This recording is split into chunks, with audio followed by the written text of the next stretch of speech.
We're joined today by Mr. Eric Petty from the Skyline Church of Christ, and Eric is the lead minister there at the church, and we're going to talk today about emergency preparedness and safety for churches. And Eric, I appreciate you sitting down with me and having the conversation so that we can talk about this a little bit. National Preparedness Month this September. One of the things that we work with regularly at Ikanos is church safety and security, and so I thought it would be good for us to sit down and have a conversation and talk about, from a church perspective, what emergency preparedness looks like, what safety looks like, and just have this conversation so that folks can kind of get a better understanding of what it's like from your side of the fence when it comes to talking about church safety and security. They hear it from me all the time, so it's good to hear it from somebody on the other side.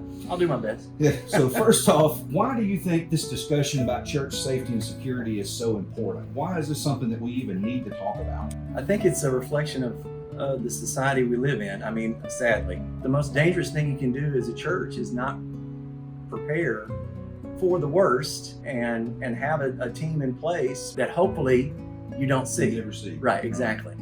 I know you and I have had that conversation before, that from Ikanos' perspective, one of the things that we really emphasize when we sit down with churches, and I know you and I talked about this with Skyline as a whole, is we want to help develop a program that the vast majority of the congregation doesn't even know exists. Exactly. It's largely invisible, and if it is, then the church gets to focus on worship. That's right. Focus on being a church, not having to run a safety team or run a whatever. They're not having to focus on those things because the program is designed so that it does work with worship being the primary focus. I think that's really, really good. That's a lot of insight there about having a plan in place so that you're able to focus on your primary mission. Exactly. What do you think is important from your perspective for a church to be ready to handle? The first thing that comes to mind is a medical emergency. Okay. You need to be prepared for the worst. I mean, nobody wants to talk about it, but it's a lot easier when you know you have a plan in place.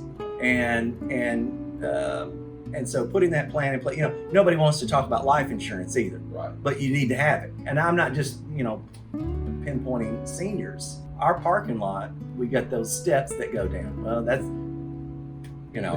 you can fall down steps. You can, inside the building, a number of things can happen. Depending on what it is, it may take longer than we would think to get somebody here.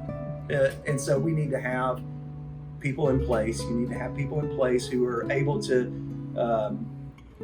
if a medical emergency comes up, those people would be able to handle that and, have a team in place to do that.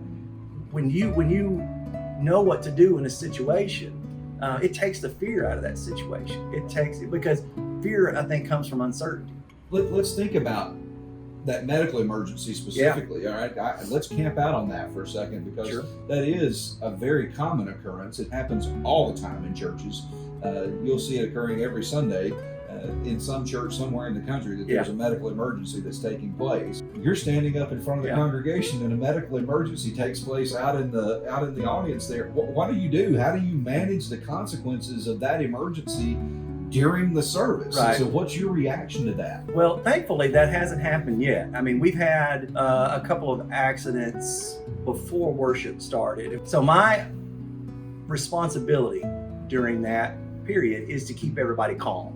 And, I've seen some medical emergencies going on where I think as a preacher, when you don't know what to do, when you haven't been schooled on what to do, your instinct is to keep on preaching. And that's probably not good. That's probably not a good idea. Not a good idea. So I think my job in that moment is to acknowledge that there's a medical emergency going on, to encourage people to remain calm and remain seated, because you don't want everybody running to that area. There was a time several months ago, if you would have asked me that question, if that would have happened, I would have been a mess. I wouldn't have known what to do. But that we've gone over that and that I'm prepared for that, it's not daunting. I mean, you don't want it to happen, obviously. But if it does, we know we've got it covered.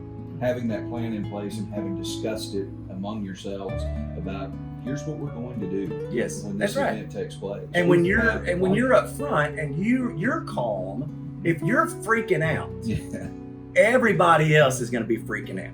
If you remain calm and people can be confident that, okay, this is obviously a plan. This is, anytime you do anything off the cuff, people are going to freak out. Right. But when you've got a plan and you remain calm and you can walk people through it builds that trust and that confidence that, okay, it's taken care of. Regarding your safety plans and the procedures that you have within the congregation, how much of that is prudent to be shared with the congregation as a whole? We shared some information on specifically active shooter situation. Right.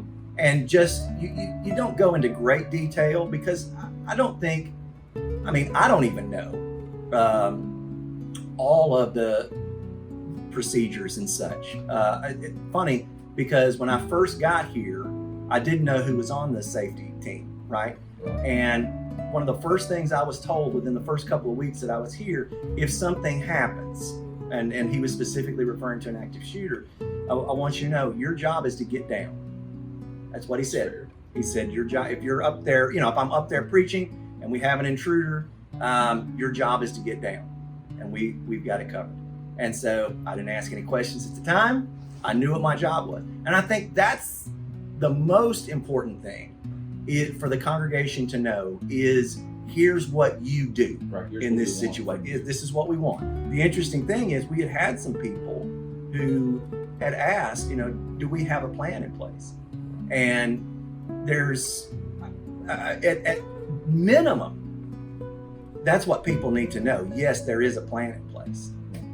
They definitely need to know that. Again, it goes back to that safety, and you don't necessarily need to know who's all on the team or what everybody's role is or whatever, but you need to know that there's a plan in place, and I can come here. I know I'm protected. I know my leadership is looking out for me. What do you believe would be a starting spot? Where's a good first step for a church that's looking around going, I don't know that we even have a plan. I'm not sure where we are in our safety program or whatever. What do you think is a good first step for a church that's looking to develop a program, because maybe they don't have a fully developed plan and teams and all this kind of stuff in place yet? They're just looking to get started. Where do we start? What's a good starting spot? You need to bring somebody in who will evaluate your particular situation. You need to have somebody come in who is kind of outside of the situation and can look at it from an unbiased perspective and sit down and say, okay, here's what you're looking for. This is what you need. You try to handle stuff on your own and it does not go well all the time. There are certain things that you want to get a professional in there. None of us would dream of building a church building. Because most of us can't do it. You'd get a professional to come in and build that, or else it wouldn't stand very long. To me, the first step is to reach out to a group like Ikanos or somebody who is a professional in that area and can come in and make recommendations. To be able to have somebody come in and say, okay, here's the plan we think you need, and here's the steps that we're going to take to get there, and making it palatable. We know it needs to be done. And so we need to be smart about who we get to help us along in that area. Well, Mr. Petty, I thank you for sitting down with us and having the conversation. Sure. and just discussing church safety and security and just preparedness when it comes to church. Is there anything else that you want to add, that you want to throw out there for us to consider as we kind of wrap up our conversation? I would just say to churches, it's, again, it goes back to kind of what I said about life insurance. Nobody wants to talk life insurance. Nobody wants to think about what might happen, but you want to set your family up to be okay if something did happen. Same thing with churches. We're looking forward to more churches embracing the idea of church preparedness, especially during the month of September, which is National Preparedness Month. That's the whole emphasis, is preparing, and we want churches to be on that list of folks who are also developing those plans, putting the kits together, building those programs, and having them in place so that they are ready as they do open back up and return back to normal services, that they're ready to go with any kind of emergency that may come up. So thanks so much for sitting down with us, Eric. My pleasure.